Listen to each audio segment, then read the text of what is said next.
Many of you are unaware that we here at Top 5s actually run a few YouTube channels, 8 to be exact. And just as we upload creepy videos here on Top 5s for the special month of October, we wanted to produce a creepy video on some of our other channels, and the one you're about to watch is a paranormal military themed video from our military channel, Wars of the World. Each week, Tony expertly writes on all areas of military history, from World War I to the Vietnam War. They are dramatically narrated by Will, who many of you will know as the cold case detective narrator or detective. Wars of the World is a fantastic channel, so be sure to check it out after this video if you're interested in military history. And now, we present you with 5 military paranormal mysteries.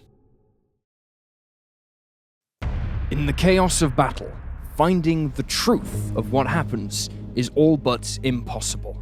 The extremes of experience, the emotion of victory or defeat, combine to skew our view of events as we see them, and this has given rise to a number of mysteries that have hung over the story of warfare and military service throughout history. In today's special episode, made in conjunction with our sister channel Top 5s, we are going to celebrate October and the arrival of Halloween by delving into just a handful of these military mysteries. Welcome to Wars of the World.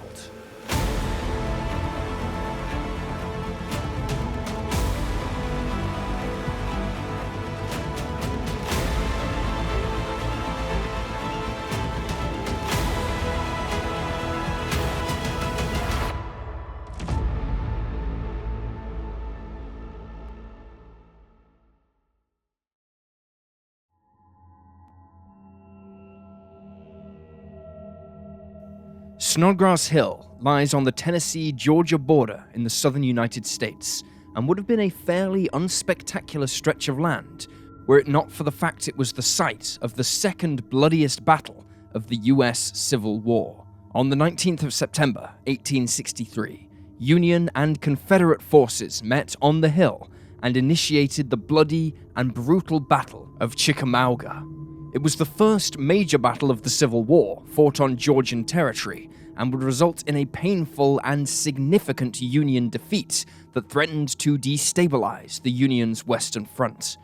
The battle left behind nearly 4,000 dead, 2/3 of whom were Union troops, and it is this terrible loss of life that seems to have attracted some ungodly creature, if witness reports are to be believed. In the hours after the battle, stories began to materialize amongst the survivors of a frightening beast with green, glowing eyes moving among the corpses near Snodgrass Hill. Reports from the terrified witnesses described the creature as being human-like in shape, save for its eerie, glowing green eyes and huge, deformed jaw, from which terrifying fangs protruded. The area was known for tales regarding strange beasts since the first white settlers moved into the area, and some have presumed that the commotion of battle and maybe even the scent of blood attracted it to the hill. However, others believe that the creature was no physical beast, but instead the ghost of a Confederate soldier who died in the battle. This alternative viewpoint of the legend of what has become known to the locals as Old Green Eyes has it that a soldier known for his striking green eyes in life was struck in the head by a cannon shell, hence the deformation, which then separated his head from his neck. In the mess of mangled bodies, his comrades buried the head separate from the body, and now only complete in spirit, he wanders the site of the battlefield, hoping to locate his physical form and unite it once more so he can move on from this world. Regardless, it seems that Old Green Eyes has continued to stalk the land, which became one of the first national parks in the United States in 1890. Probably one of the most frightening encounters involved a park ranger by the name of Edward Tinney, who recounted how he was walking through the park at around 4 a.m. sometime in 1976, when an inexplicable chill rushed over his body. The very next moment, he was startled by a green-eyed being lurching out of the darkness in front of him. As he explained in a TV interview in 1981, "When it passed me, I could see his hair was long like a woman's. The eyes, I'll never forget those eyes. They were glaring, almost greenish-orange in color, flashing like some sort of wild animal. The teeth were long and pointed like fangs. I didn't know whether to run or scream or what. Then the headlights of an approaching car came blazing through the fog, and the thing disappeared right in front of me. Whether beast or spirit, Old Green Eyes is not alone in haunting the battlefield, for it is home to many other well-known ghosts. A lady in white has been seen wandering the graves, apparently looking for her husband who died in the battle, while a headless horseman has been seen and heard galloping across the grounds in the middle of a charge.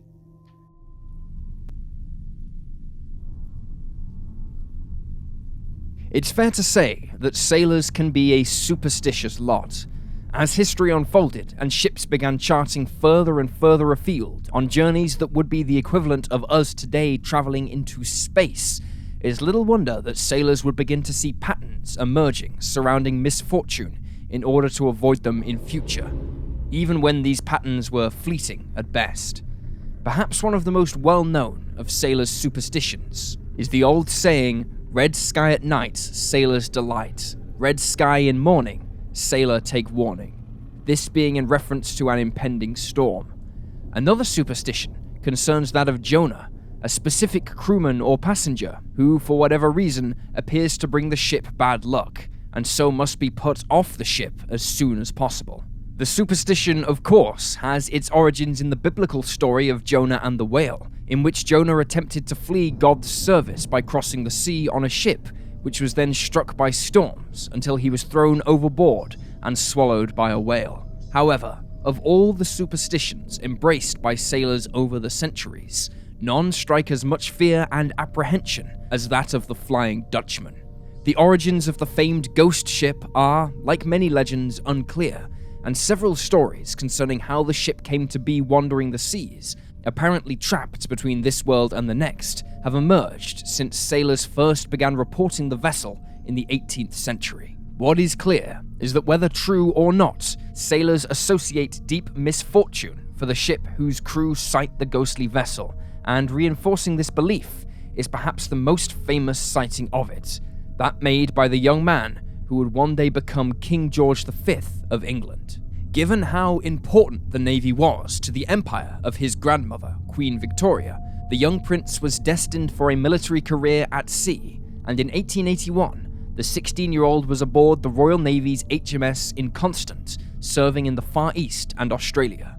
Travelling with his brother, Prince Victor Albert, and their tutor, John Dalton, in July, the trio were aboard the warship as it sailed the Brass Strait between Melbourne and Sydney. It was here the Dutchman appeared in typical ghostly fashion.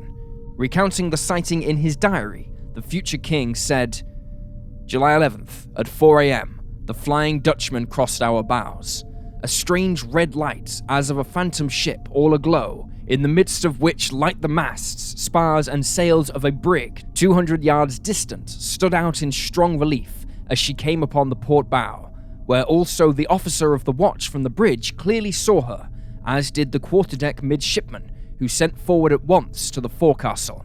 But upon arriving, there was no vestige or any sign whatsoever of any material ship was to be seen, either near or right away to the horizon, the night being clear and the sea calm.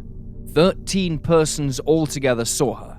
At 10:45 a.m., the ordinary seaman who had this morning reported the Flying Dutchman fell from the foretop mast crosstrees onto the topgallant forecastle and was smashed to atoms.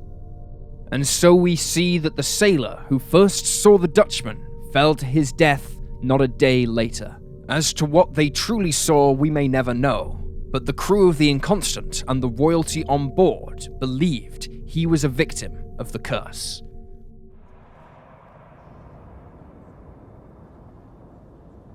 The Kei Islands of Indonesia cover 27 small islands, and with their beautiful white sandy beaches and amazingly clear waters, it seems the last place on Earth where war might rear its ugly head.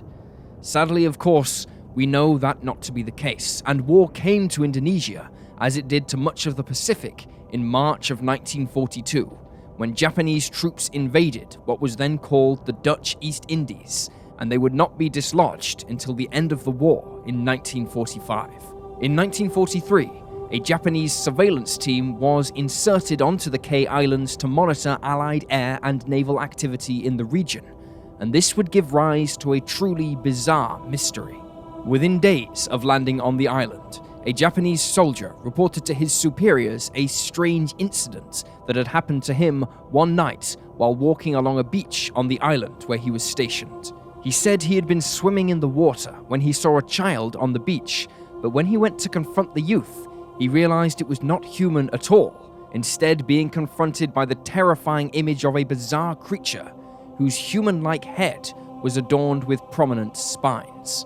Upon sighting the confused Japanese soldier, the being scarpered back into the sea, swimming away in a manner described as being akin to a normal breaststroke. The incident could have been dismissed by the soldier's superiors as a case of an overactive imagination, were it not for two factors. Firstly, the local population were not at all surprised by the story, and explained that these creatures were called orang ikan, and they had lived in these waters for centuries, complaining that they often got caught up in their fishing nets. Secondly, other troops on the island began reporting similar sightings of the creatures, either on land or frolicking about in the water.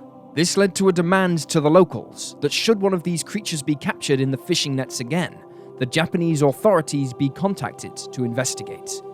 And that is exactly what is said to have happened.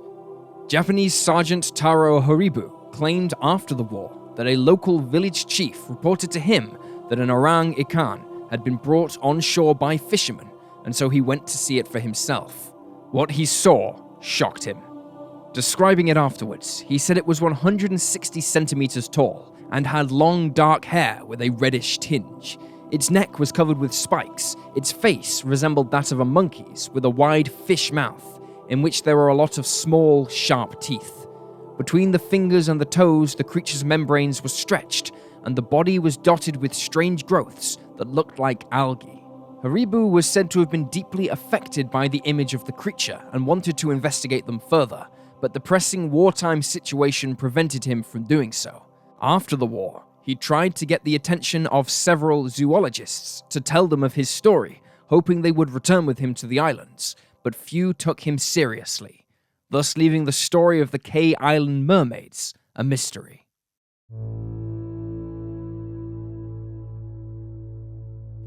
Having American ancestry himself, Britain's famed Prime Minister Winston Spencer Churchill was perhaps the best person to link the two allies together to face fascist tyranny. However, it seems that it wasn't just President Franklin D. Roosevelt that the Prime Minister met at the White House during this tumultuous time period. In the wake of the Japanese attack on Pearl Harbor on December 7, 1941, and the subsequent German declaration of war, the United States was now in the fight on the side of Great Britain, prompting Roosevelt to extend an invitation to Churchill to visit the White House, where they could discuss how to address the growing storm with Berlin and Tokyo. The prestigious Lincoln Suite had been made up for the Prime Minister, but Churchill is said to have felt uneasy about staying there, and so began looking for another room, eventually settling on what was dubbed the Rose Suite. The story goes that late in the evening, Churchill retired to his room to take a bath, a scotch and cigar in each hand as he did so. Having stepped out of the bathroom, the naked Prime Minister walked back into the room, whereupon he saw the distinct figure of US Civil War leader Abraham Lincoln. Churchill then said to the deceased US president, "Good evening, Mr. President. You seem to have me at a disadvantage," after which the apparition slowly faded away. Sightings of Abraham Lincoln's ghost at the White House have been common ever since his assassination in 1865, and given the extraordinary circumstances surrounding Churchill's visit to the White House, the Prime Minister's sighting has become one of the most celebrated. However, many researchers question its authenticity. A similar event is said to have occurred between the Prime Minister and President Roosevelt, where the President walked in on the Prime Minister after getting out of the bath, to which Churchill supposedly joked he had nothing to hide from him, and so the two stories may have become confused. Interestingly though, the most common place for Lincoln's ghost to appear was the Lincoln Suite, where Churchill was supposed to stay originally, leading some to believe that Lincoln's spirit was determined to meet with Churchill to give his blessing for the Allied cause.